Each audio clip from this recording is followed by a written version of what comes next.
Hey everybody, welcome to What the Fish. Today on What the Fish, we're going to take a look at my fish tanks.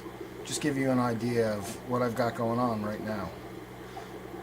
First, we're going to start out with my attempt at an underwater landscape tank. Has a few guppies in there that are separated out because they were really good looking, and I want to try and breed them and extend that gene pool. So you can see there's one oddball in there, the black guy, but the rest are actually sunset microwave guppies crossed with fancy tail guppies. Next we have my sort of refugium tank or guppy grow out tank, which is kind of thin on fish right now because I just took a whole bunch out. So now there's just a few females left in there that are just too small to start breeding. Then this is pretty much the tank the Oscar owns. He kills any other fish I put in there except for the little orange guy you see peeking his head out of the log. And back in the corner there's a pleco. I don't know if you can see him.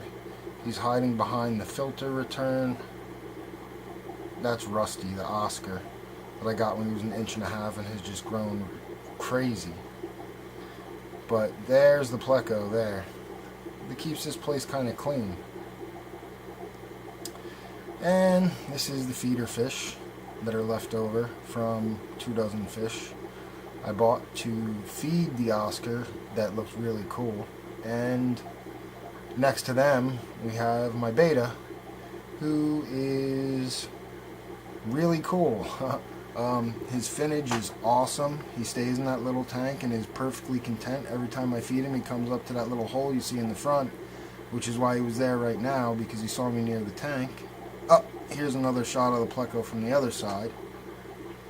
And then this is a cichlid grow out tank. There's 6 fry in there right now that are getting pretty big. They're going to be the next batch I'm going to try and move in with Oscar.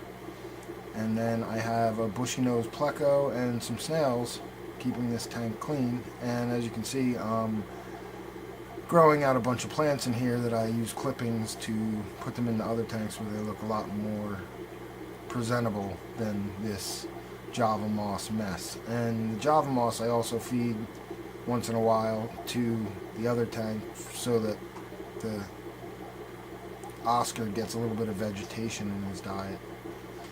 But you can see there's the 2 yellow ones. There's a blue one there on the right. There, coming out of the log on the right hand side, there's a fish I bought, was blue with dark stripes, and as he's matured he's changed color to yellow, and his stripes have sort of faded, but they're still there.